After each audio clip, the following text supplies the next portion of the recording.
An historic election in the U.S. with major implications for Bahamians. Hello and welcome to On the Record. I'm your host, Jerome Sawyer. Tonight we highlight the role of Bahamians in last week's vote and the effect of a woman of color taking the second highest office. Our conversation begins on the other side of this break.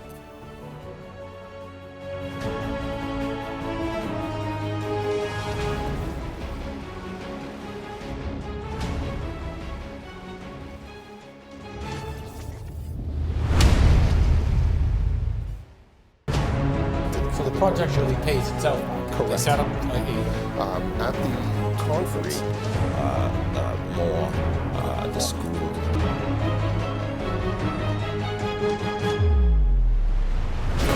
As a journalist, I always have to focus on the facts, and sometimes that means going to investigate for myself. On the Record, Thursdays at 8 p.m. right here on RTV.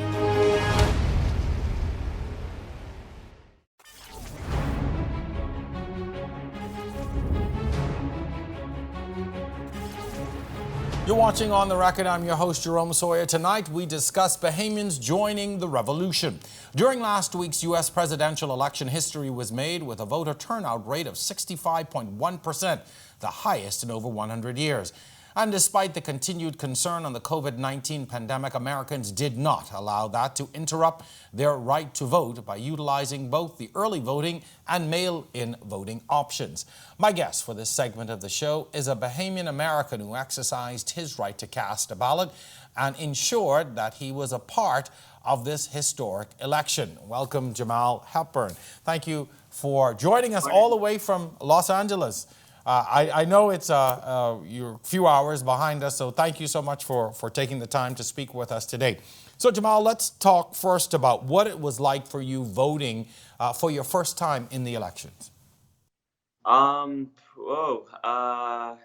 it was definitely interesting. I guess I had been turned off from voting before because I didn't want to stand in a line and do all this. It just seemed like such a tedious thing, which is, I mean, when you think about it, it sounds ridiculous that I would even say that, but it just, everyone I know, voting has never really been something that they just get on board to do. And so this year, things were different, and I felt like I needed to make the effort. And so, why? What was so different for you? What was it that, what gave you that conviction to go out now and to vote?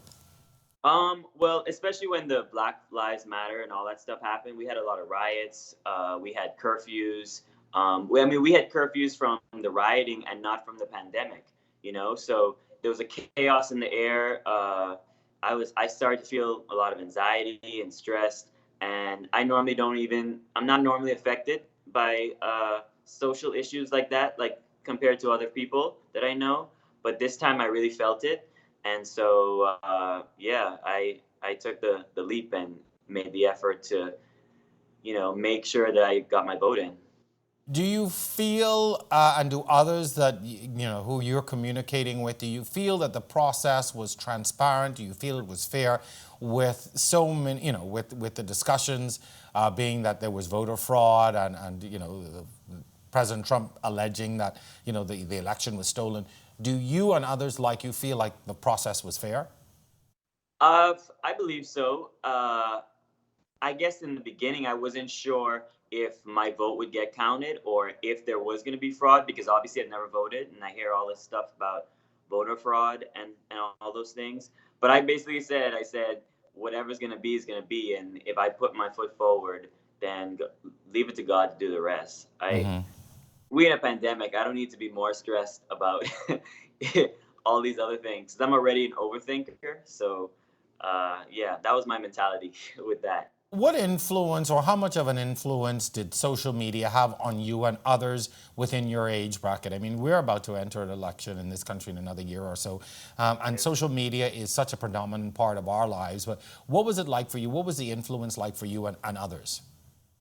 I think it was huge because, you're seeing so many things now. You're seeing videos and all these other things that make you want to vote or speak out against what's going on. And I literally registered to vote through Instagram. They prompted me. You get prompted from all these different sites, and people message and call you and email you. But Instagram they were like very vocal about voting. And so social media is how I registered. So I would say it was a huge influence on me and all my friends, you know? What you were seeing on social media, what, videos, things you were reading, articles and stuff that were coming into your feed, what impact did that have on you and your decision in the polling booth? I think it had a huge decision.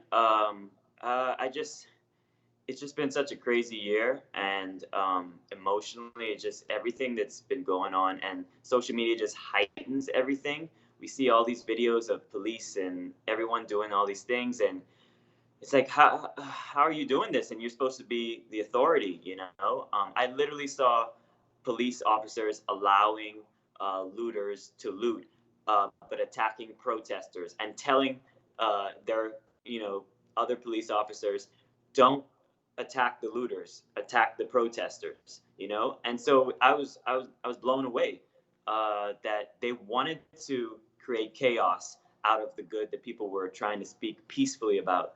So yeah, I was just compelled when I saw videos of all that stuff. I was like, okay, this is some you know what, and I gotta really put my foot forward this time. We have a different experience in the Bahamas in terms of, when we galvanize as the people and come together and do things, and Yeah. certainly that, what you and others are experiencing in the United States is a bit far removed from our existence. What was it like, though, for you as a Bahamian coming from this background and having to now live through that and be a part of that and such blatant discrimination? Yeah, it's definitely different. I think that it helps being a Bahamian because we have a different mindset. I didn't grow up with racism. When the first time I got called a nigger, sorry, I don't know if I could say that. Go ahead. When the first time I got called that, I was 13 and I was at a Wendy's in Florida, and I chuckled. I was like, they still calling people that? I couldn't, I didn't relate the same way, But this year, just feeling all of these things, I just had I had a bit of a change, But being from the Bahamas, just seeing all this stuff it's chaotic, that these people live through this, and that's been their reality their whole lives. Whereas I've basically come in as a tourist, to experience this later on in my life. I think I'm a bit privileged in a sense, or lucky, to have had the Bahamian upbringing for so long prior to facing what I'm facing now. So I think it helped me to deal with it. That answers the question. Yeah, most definitely. Now, in the introduction, I referenced the 65% of eligible voters who came out, record numbers across the U.S. Yeah. What, in your opinion, though, would have deterred the other 35%? You mean for voting? Those who didn't vote. What do you think would have been some deterrence for people in this election, if you could identify a couple things? Honestly, I maybe the fact that they just saw, not everyone experiences racism, and politics is it's so tough to talk about because everyone wants you to pick a side, and I feel like you're always losing on some end of the spectrum what side you pick, and people don't talk about that, and they get really defensive when you say things like that, because to them, people are really political, there's a clear side, and for me, I'm always trying to see both ends of the spectrum. But in this situation, I felt compelled because it was really personal. But for the 35 that didn't get out and vote, I feel like maybe they just aren't experiencing some of the things that people were experiencing. Maybe they don't have enough ethnic friends, or maybe they just don't care, or maybe it was just they still had the preconceived notion that voting was such a hard thing to do, because that's how I perceived it up until this year. It just seemed like a hassle, and I know it sounds wrong to say that. No, interesting. A lot of people see it like that, or just, maybe it just doesn't even matter. We know that the elections really came down to some key states, key areas within those states, some inner city areas, predominantly black. In your opinion, how much of a factor was Kamala Harris, being a woman of color and even having Caribbean roots? How much of a factor do you think that she played in getting people out to vote? And I say that because in the instance of Barack Obama, it was almost natural for people of color and minorities to go out and vote for him. But this was a little different. How much of a factor do you think she played?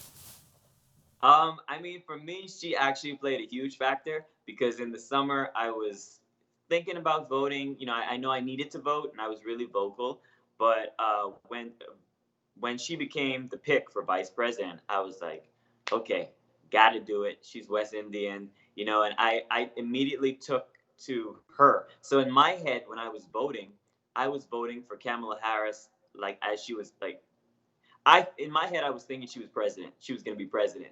That's how I was voting, So she had a huge impact on me. And I think a lot of ethnic voters, because they see this, multicultural woman who's actually, she's a speaker. She's on it. I think that, and women, just were inspired by that choice. There's this whole movement of empowering women, and I really think we don't have enough women leaders. And I feel as though we should have a female president. We should have female prime ministers. We should have all these top positions filled by female CEOs, because men have been doing it for all this time. And look what we've done. We just gotten in this boat where we practically sinking all the time, and we never give women a chance because women are too emotional. But maybe they need to be emotional, or maybe they need to give it a try, because men have clearly messed it up time and time again, It's interesting because we're going to talk about that a little later on in the show with some other guests, but I'm glad you brought that up because, we rejoiced, as a people with having, Kamala Harris elected, on the ticket, first vice president. Of course, we took extra pride because she has Caribbean roots, but it is a bit of hypocrisy because in this country, we still have not, coalesce behind that idea. Why do you think that is, in the Bahamian context, it's okay, for a woman to sort of be, in step but not leading? Why is it do you think that we have not gotten to that place yet? I think we're a little outdated in the Bahamas with a lot of things, and I think they're a little backwards thinking. And I know people that think that, I know this is off topic, but that a married person cannot rape their wife, and if you're married, then it's not rape. And it just blows my mind that we still think like that, or that, it's just, so I feel like if that's the mentality with an issue like that, how can you expect a man to think that a woman has the right to lead, because she has no right over her body? And so I just think that plays a huge part in everything, and it trickles over to why we don't have more female leaders, or why we don't have more young people. Exactly. Jamaal, you were spot on, I think, in your analysis. And, I wish you would be around for a later discussion we're having, but it's a good way to get it started. But again, thank you so very much. Continue to represent us. I'm always happy when I see Bahamians, out there doing something and making a contribution. So thank you. Continue to do great things. We appreciate you coming on the show as well. Thank you so much. Have a good one. All right, great. So when we come back, we're going to dig even deeper into what this election meant for another Bahamian American and what she ensured she did to make sure that the vote came home. Stay with us. We're going to be back right after this.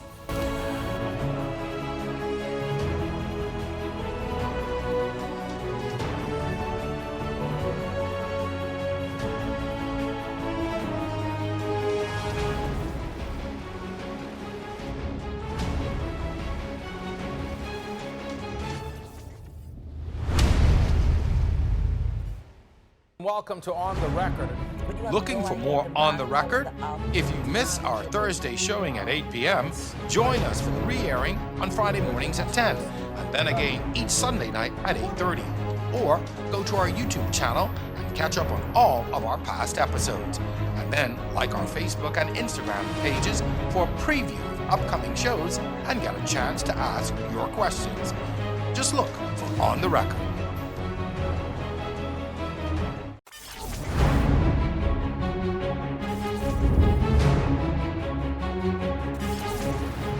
watching On the Record. I'm your host, Jerome Sawyer. This segment is brought to you by our friends at Executive Printers. On November 7th, Joe Biden and his running mate Kamala Harris were declared president-elect and vice president-elect, respectively, by most media houses around the U.S. This election made history with record-breaking voter turnout and Harris shattering the glass ceiling, being the first female vice president in the United States. My guest tonight was a part of this process and championed a cause to get voters out to the polls by doing whatever it took to ensure that Americans exercised their voting rights. Bahamian American Leah Head Rigby, my good friend, thank you for being on the record tonight. Happy to see you again. You look great. Why, thank you, sir, and so do you. Well, thank you, too. All right, so all the warm and fuzziness aside. First, congratulations on an outstanding job in getting people out to the polls. Tell us a little bit about what this election meant for you as a Caribbean woman of color. So much, so very much, because I also have a little Caribbean woman of color coming up behind me who wants to see what, we can bring to the table. And who is ready, because she tells me, even though she's only 8, she's ready to keep going and doing her own thing. So I have to make sure we are the role models for prosperity, for economic recovery, and make sure we do the right thing.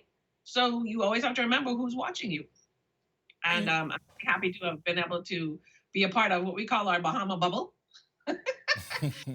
We've been hanging out in our bubble only, not going anywhere otherwise. Mm-hmm. And we just started riding for Biden. Yeah, so I'm glad you brought that up. I want us to talk about that Riding for Biden initiative. What was that about, and what were you able to do with that?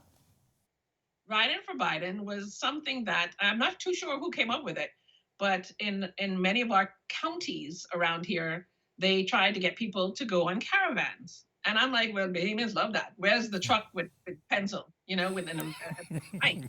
And what we decided to do is we went out a few times. They had it scheduled. And you just went into places that had issues with polling stations in the back and beforehand, the last election, where it was not easy for people to get to the polls, or the gerrymandering and all that regular stuff that we hear about. But it's even worse over here because then there's no one to get them to the polls, or there are a lot of older people sitting there and don't have a car. So we went around in the poor neighborhoods and gave out information, and then offered rides to and from the polls, and offered refreshments for those standing on lines. Had a few of us working in the polls, and then a few of us standing around as watchers. And most of the Bahamian Americans also have the ability to vote. And so 3 of us in my crew, 4 of us in my crew, plus me, we all went and voted. And my mom too, we're nasty women. What, you talk about, I knew this was going to happen. You talk about the gerrymandering and the issues with getting people to the polls. And, in the words of my late grandmother, in big America, it's almost, it's surreal sometimes to hear these things because, it's the great United States. And, we know of these things happening in our own existence here. But, it was an eye-opener for me. And I'm curious as to, what it was like for you seeing the issues that even now the United States has with their electoral process. I was really freaked out, honestly, because I did think it was a small island problem. And then when they said, oh, yeah, we've closed down this and we've closed down that, and then number 45, because I don't say his name, 45 was telling everybody at the post office to do all these things. And it happened. It literally happened. And I'm like, how is this possible? So the things that were so blatant just made you have to come out and dissent. I had to dissent. And we had to get out there and fight and move the people and make sure they understand that there were people out to help. Because it's a real thing. I think at home, we always think so many things will happen, but we would never believe that our leaders would do the things that's happening over here. So it was time for the people to stand up. Now, when you hear, the claims of 45, as you refer to him, of the vote being stolen and all of these unfounded, wild allegations of voter fraud, You know, when you hear that now, you know, are you concerned that that will be sort of will that define a Biden presidency? Is that going to, you know, impede his ability to govern? No. No, and I think what would define him is that the TikTokers came out and ruled. That's what defined him. He reached from all levels. And with the runoff coming up in Georgia and everybody going gung-ho to get that going, it's only going to show again that get that youth out, get the black vote out, get the females out, and the suburban wives who 45 thinks they're all his. I mean, 9 out of 10 of them came out for Biden. So I don't think he has a legacy of any issues like that. I think his legacy is going to be his progressive thoughts, and then making sure his cabinet reflects his nation. Very similar to Trudeau, very similar to New Zealand. You know, you got to get people who represent you all across. And I really hope that's what's going to happen in the Bahamas come next election. We need more women. We need more cross, you know, and that needs to happen. So I think Biden is going to be good. Now, I think all this silliness about stealing these votes when every side had their people. And I mean, especially, I keep going back to Georgia because it still blows my mind that they were Republican with the Republican person running the elections and running all these things. And then he's still saying they thief it. Thief. I want to come back to. I want us to come back to the women in leadership issue. But first, you brought up the Black Lives Movement, and you know there was so much happening in America. You know, this was an America that you and I had never seen in our lifetimes. The images and the issues were things we read about or saw, you know, that happened before our time. But you know, how much of an impact did that happen, and you know, did that have, particularly in an area like yours? You're in Orlando, where it's pretty much a mix. You know, what impact did all of this have on voters and voting in areas like yours? So what I saw in Florida, South Florida and Orlando, there's the Black Lives Matter movement, and there's also MOBB, Moms of Black Boys movement. And we have quite a few Bahamians involved in that, including the executive director, Vanessa McCullers. She is married to a Bahamian on the Nichols side from Nassau. And she runs this nationwide, as well as with Black Lives Matter, all of her friends there. And they had a great force, again, women and Bahamians, which was just so wonderful to see, actually come to the forefront and help. Now, Orlando is like a little mini New York, right? But it's a crazy melting pot of all these type of people, colors, ethnicities, races, sexual genders, everything, right? And that is what we needed to make sure was in the forefront, is that, wait a minute, who are we presenting here? And if the leaders of Orlando are so diverse and the people are so diverse, then we needed to make sure get that win. And that showed up here, and it showed up in Miami and Fort Lauderdale area. I don't know whatever the hell I don't know what the rest of the people in Florida. But yeah, I'm proud of Miami, Fort Lauderdale, and Orlando. Oh, and the, you know, Tampa, St. Pete area, they flipped. But I think again, it's all those young students in the universities. It's the BLMs and the mobs and TikTokers. I call them the TikTokers because I mean, what they did to number 45's conferences, conventions, and selling them out. Two things I want us to address. You talk about the involvement of Bahamians and I call it advocacy, because really that's what you're doing. We don't have that in our very own country. Why not? Why is it that, you know, we only have pockets of voices, and we only make noise when, you know, when it's popular or when it's trending, and then we're back to I keep saying it over and over, change comes through advocacy, which we do not have. Why is that, you think? So the diaspora is very powerful, and I have been an advocate for our diaspora for a long time. I mean, I've written even white papers on it. The reason why I think it's stronger over here is because we appreciate our country more because we're not there. And when we're home, I think we're more lax.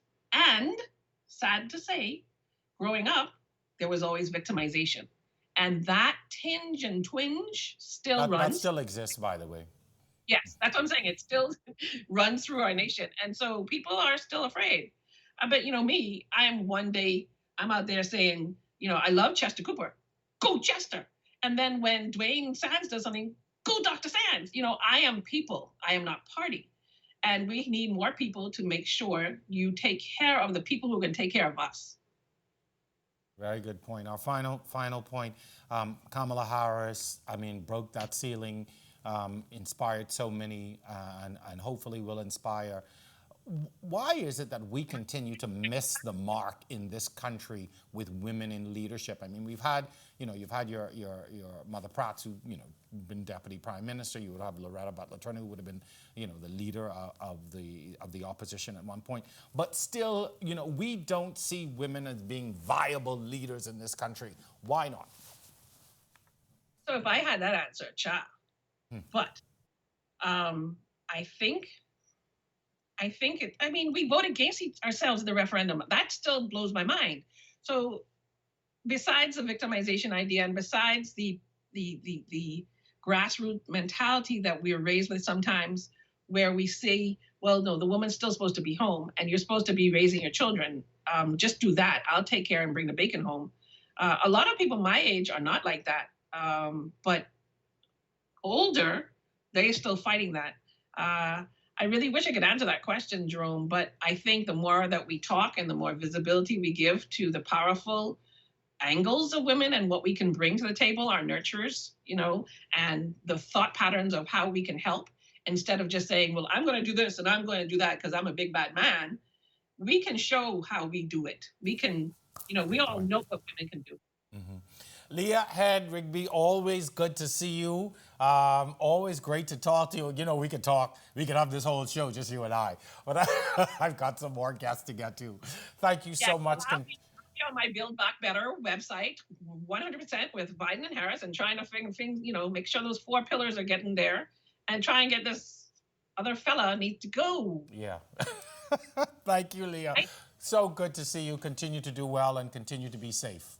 You too, sir. All righty. When we return, our conversation on Bahamians joining the revolution with a Bahamian whose story will blow you away. Stay with us.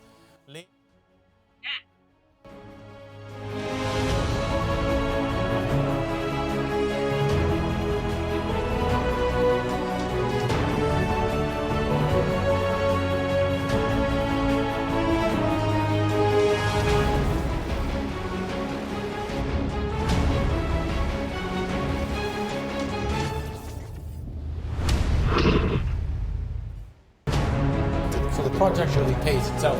Correct. They set up At the conference, the school.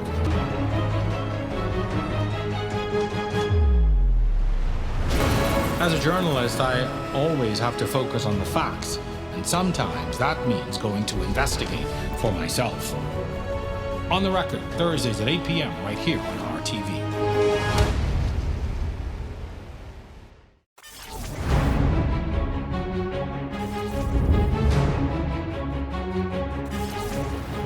Welcome back. You're watching On the Record. I'm your host, Jerome Sawyer, and tonight we discuss Bahamians joining the revolution.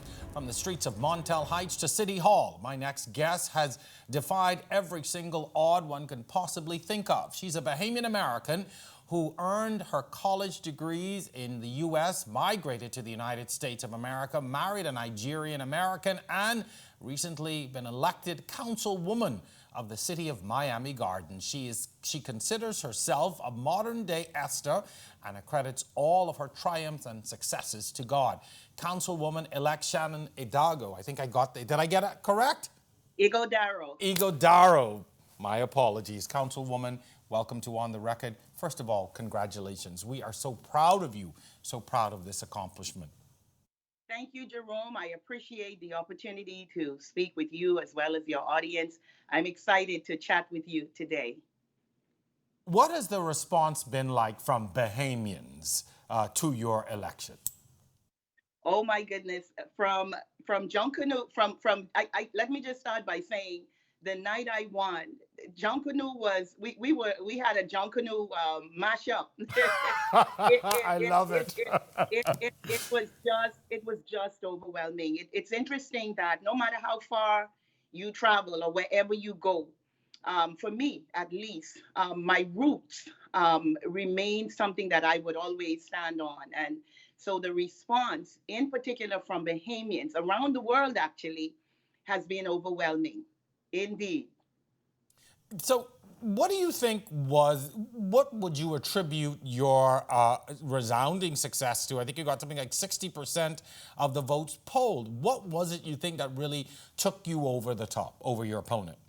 Great question, Jerome. I think it has really been a testament to the work that I've been doing in this community for the last 25 years.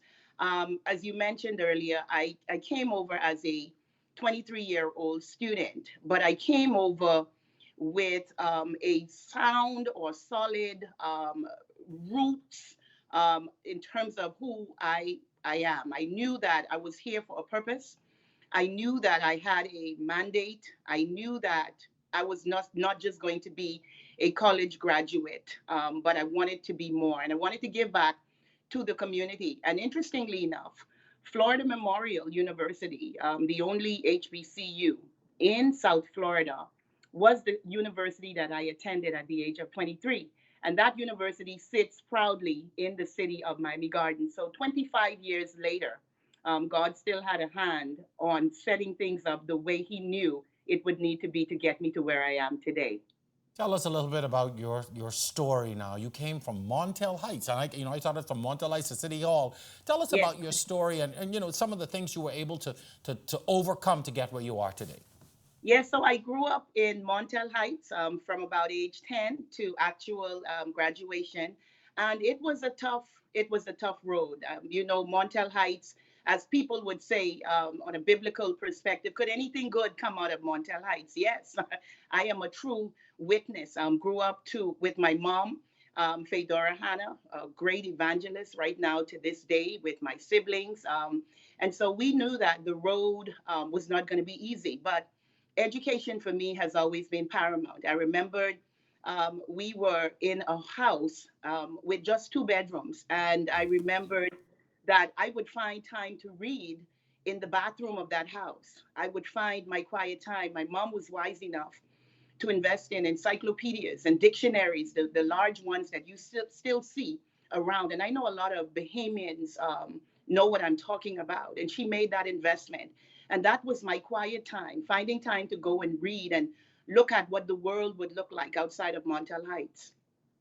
Mm-hmm. What is it? Could you tell us what drew you to politics? I mean, you people, as famous say, you done in the man country. What drew you to politics? Yes, well, my husband has served. We both were mentored by the late great Bahamian icon, Dr. Robert B. Ingram. So we both were students mentored by Dr. Ingram at Florida Memorial University. And so naturally, he was a mayor from the city of Opa-locka.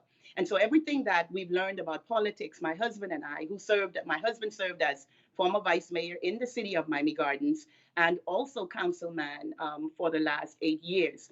So it was a natural progression for me to kind of watch. I didn't know I was watching for me, but there's wisdom that comes from the salt water. So I think. You, I'm hoping this is correct. You are the first Bahamian born to be elected to such a post. That is absolutely correct.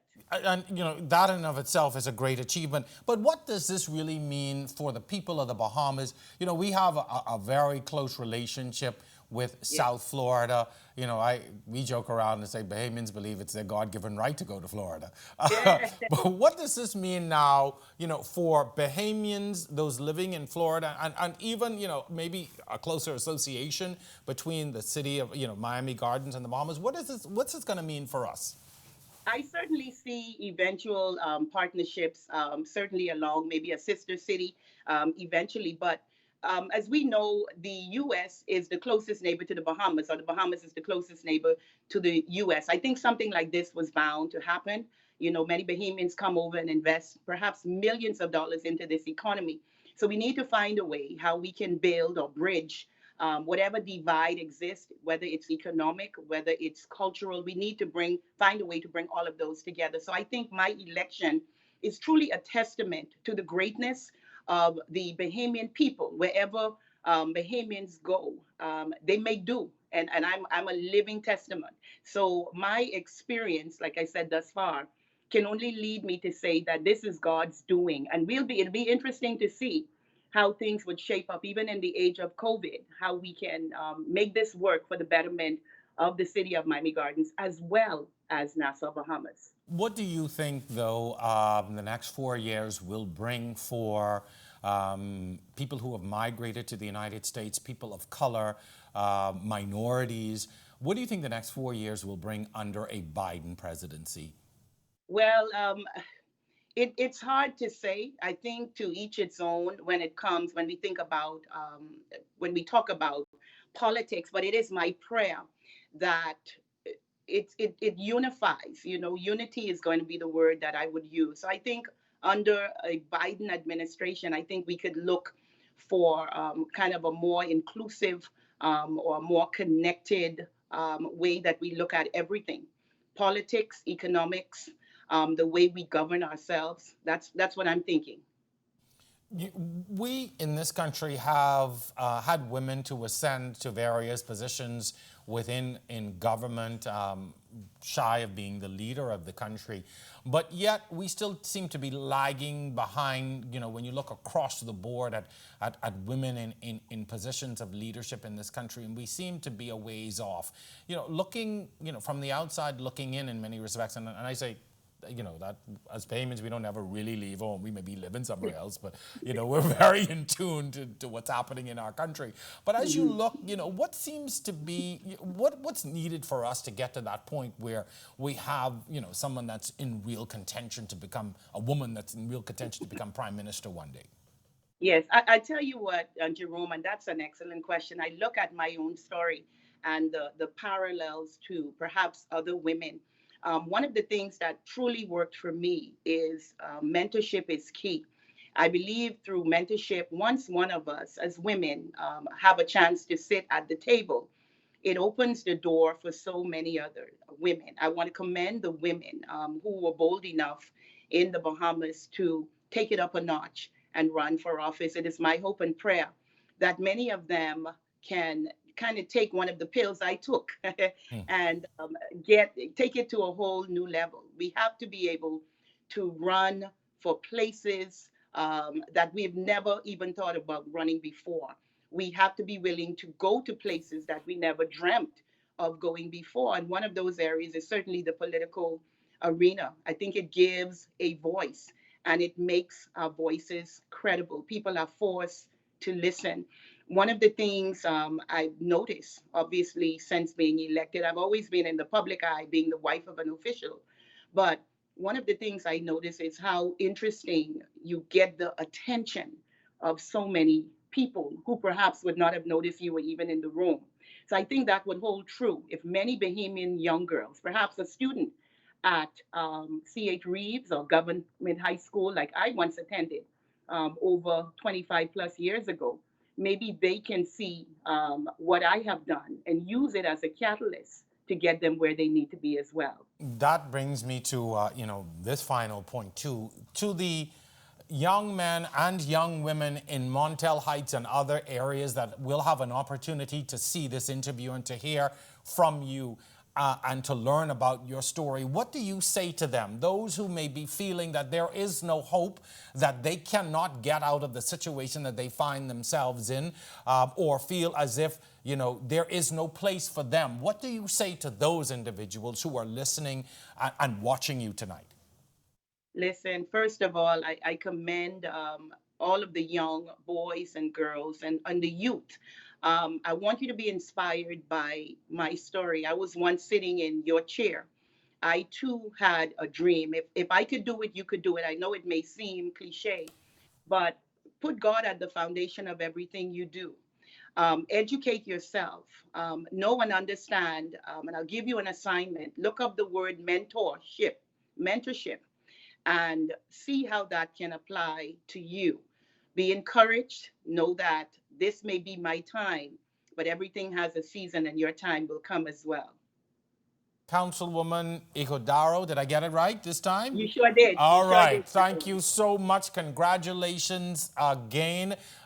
Folks, this is a name and face I want you to get used to. This lady is headed to some great things. We thank you so much. I assure you that we will be tracking your progress. We're going to be keeping an eye on what you're doing and helping to bring your story home to the thousands, hundreds of thousands of Bahamians who really need to hear it and know that, the world is their oyster. We thank you so much. Congratulations. Godspeed. Do well. We're so very proud of you.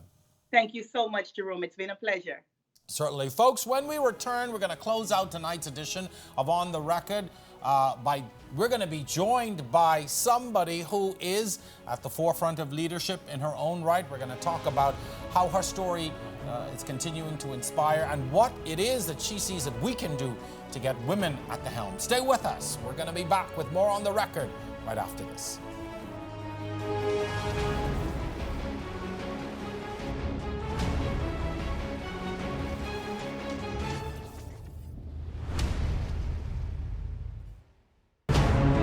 So the project really pays itself.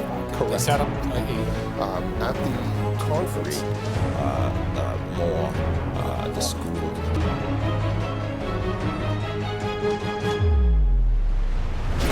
As a journalist, I always have to focus on the facts, and sometimes that means going to investigate for myself. On the Record, Thursdays at 8 p.m. right here on RTV.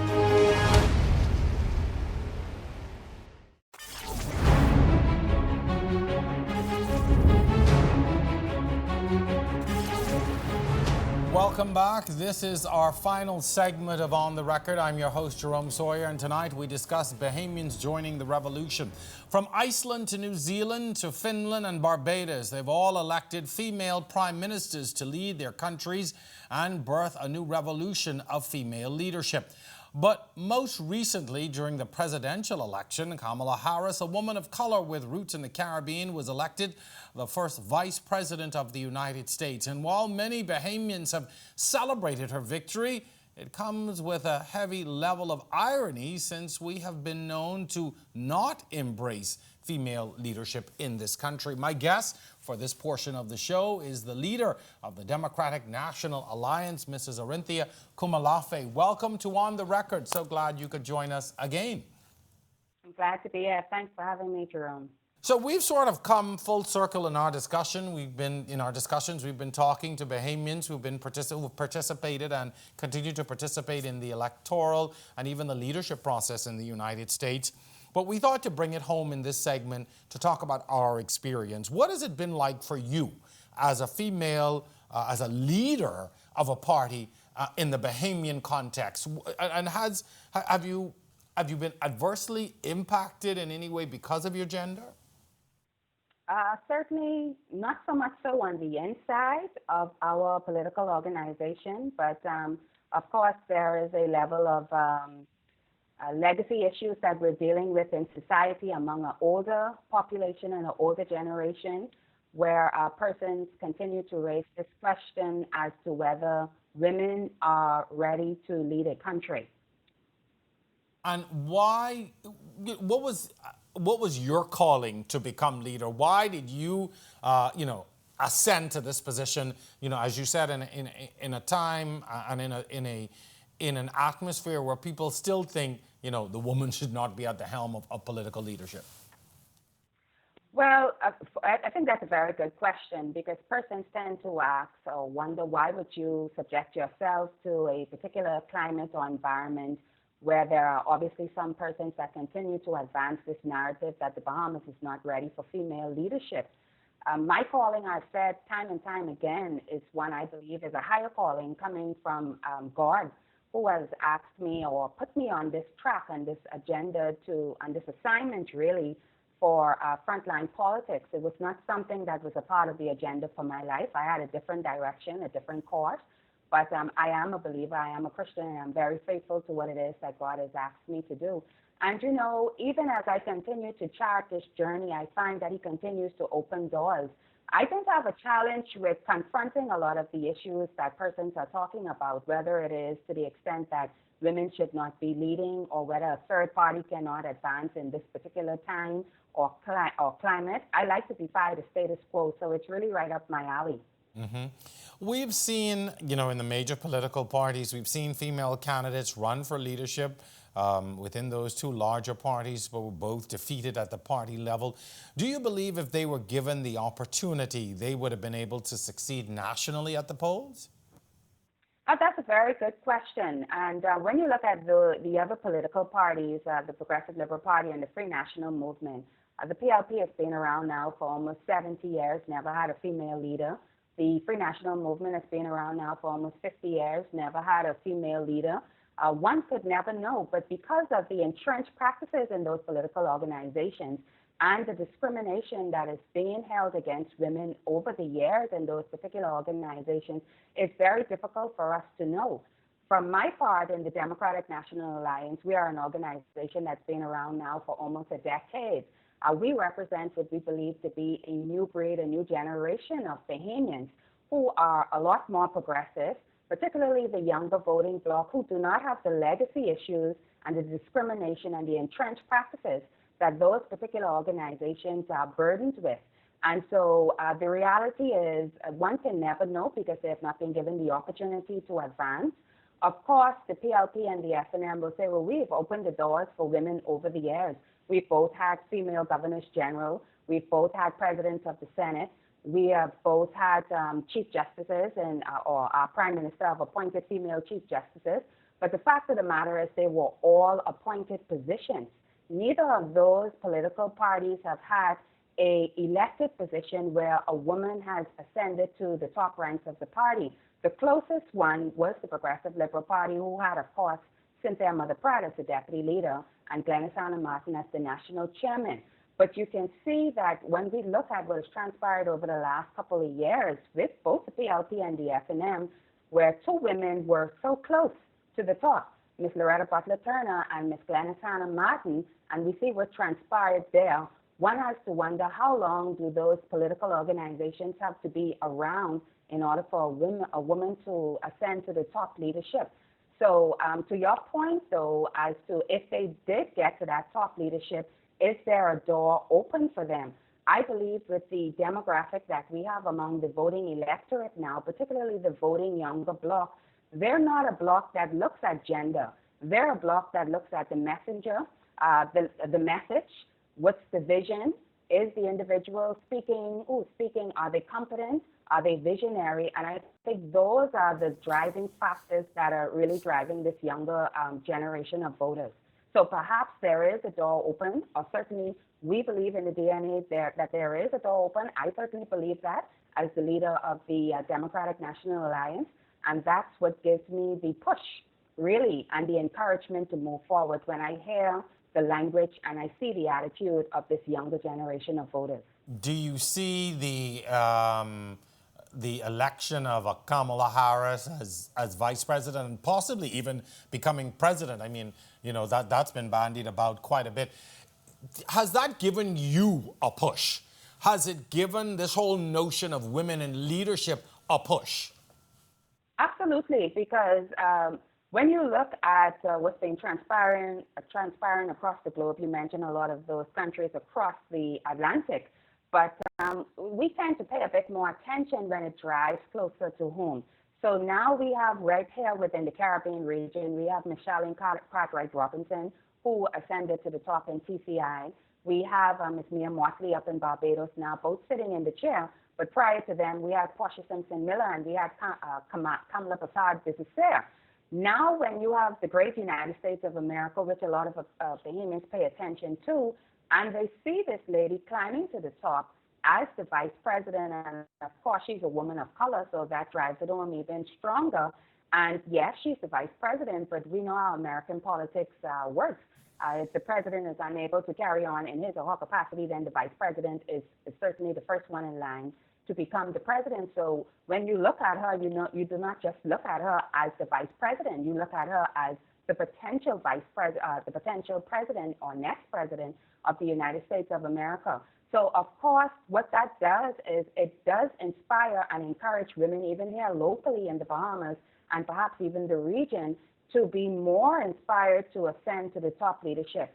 I'm sure it does, what it does is it wets the ground even further for somebody like myself, who was always a believer. I never thought that there was a hindrance in any event, but it does open the eye and cause there to be an illumination among women and men here in the Commonwealth of the Bahamas that this is a possibility. It's not a death sentence. It is not something negative, that a woman can climb to the top as long as she is competent and as long as she has a vision to move this nation forward. Would you say that women have the support of other women in this country in vying for leadership positions? I remember after the during the last referendum, a lot of women were horrified that so many women voted against that, which was, a measure for women. But do you have the support of Bahamian women by and large, or are they as well doubters that, that a woman can lead and, the woman's place should be next to or behind the man? Well, we cannot take the historical context and disregard it, because women, particularly in politics, are used to being led by men and they're used to working with men. Education is key. You mentioned the referendum. Perhaps there needed to be more education for women to understand exactly what they were voting on. And some would argue that there was a lot of education, but education and time too, because you also have to understand the context in which your society lives in. I also want to say, though, that human beings are not robots, right? Women do not support women just because they are women. Neither do men support men just because they are men, although men seem to have a strong fraternity and brotherhood and do happen to support one another perhaps more than women. But the reality is, though, it takes a little bit more work to encourage women to see a woman sitting in this top spot because of the history. And this is what, and really now with the DNA being poised as the only political party right now with a female leader heading into the next general election, we are doing the hard work. Of course, we stand on the shoulders of the women that have come before us, but we're so close and it's within grasp. And of course, if you are doing something that has never been done before, you're going to get some pushback. But I'll tell you, there are some women who will not vote for the DNA and the DNA leader because for different reasons, either because they're not a DNA, they are the PLP or the FNM, or they are not so comfortable just as yet with female leadership. But I'll tell you, there are a lot of women who are going to vote for the DNA and vote for the DNA leader because there is a female sitting in the chair. And I see that largely too amongst, and I see that across women of all demographics, of all socioeconomic backgrounds. I get a lot of support and a lot of encouragement from women across this archipelago who are pushing this effort, and who some people are just going to vote for a woman just because a woman is there, right? So, and I want to disavow that notion really that it's really a strict position that women do not support women. Because when you really dwell down into it, there are different reasons why women would not support a particular woman. And some of it goes to our religious backgrounds and our beliefs too, which, in a lot of cases is very much right-wing, right? And sometimes they're listening to what the pastor and what the preachers are saying, who have their own interpretation of the Word of God. And of course, as you know, the Bible, one person can read a scripture or two people can read a scripture and each one get a different interpretation. Right, but what you have to is you just have to counter them with facts and knowledge. If now, there one are of my earlier guests, yes. Pardon me, one of my earlier guests made the reference that to the Bahamas in the context that we've always had men as prime ministers, and look where that's gotten us. But what would a woman like yourself or anyone else, as you can see, what would a woman, you think, bring as the Prime Minister of the Bahamas that would be different and better, possibly? Well, there's a vast amount of difference, and I can speak really for myself. The first thing is what we're lacking right now is competent leadership. I would bring that to the table. We're also lacking visionary leadership, the type of leadership that is going to move this country forward for where we need to be in the 21st century. But if I could, a man would say the same thing to me. He'd say, well, I would bring competency, I can bring, vision. A man would probably say the same thing if I asked that question. If you ask, I'm sure, a Brave Davis that question, he would probably say that. Absolutely, absolutely. And you make a very good point. And that is exactly why I say we ought not to focus on the gender. Okay. Because a male and a female leadership is not determined by your gender. So you're absolutely correct. A male can say that. But I'm saying for Arinthia Komolafe, based upon where we are now and the deficiencies that we have in our society as it relates to leadership, I can bring competency, I can bring vision, I can also bring compassion. There's another thing about women. Women are natural born leaders. And we are in the household, and most persons know that women are leading the household. In fact, in the Bahamas, the majority of households are led by women. We are natural born managers. When you look at society today, we have to go out there, we have to be the breadwinners for the most part. We have to look after the children. And at the same time, we have to try and see how we can advance ourselves personally, professionally, spiritually. We have the gift of multitasking, the gift of organization, the gift of coordination. And there are certain things in society that we are more programmed to think about because of our inherent female nature, whether that is issues impacting women itself or issues impacting children. And of course, the young people, make up the largest portion of any particular society. So we're more programmed to think about certain issues and ills that are impacting the larger population before men do. Men have been really primed to be the ones that go out. They're very ambitious when it comes to their professions, and they understand their roles in some cases to be able to be the provider. And so they're not necessarily thinking about the nurturing side and those things that are impacting the children or women on a day-to-day basis. And so that is the unique aspect that a woman brings to the table. Very good point. Time, I think we need to focus on what is the messenger, what is the message of the messenger, and not necessarily the gender of the messenger. Arinthia Komolafe, thank you so much for coming on and giving us that great insight. As we move into the election season, it goes without saying I'm going to see you a lot more. And we certainly will have you back on to talk about these poignant issues as we head into the election cycle. Again, always great to have you on, always great insight. Best of luck to you. I know we spoke before we even came on air. I know the wheels are turning and you're getting moving. So we certainly will be keeping an eye on getting your input, and your candidates as well as we move into that season. So thank you. Best of luck to you in the coming months as we move into the election season. Thank you so much for joining us. Yes, thank you. Always a pleasure. That's going to do it for this week's episode. Bahamians Joining the Revolution.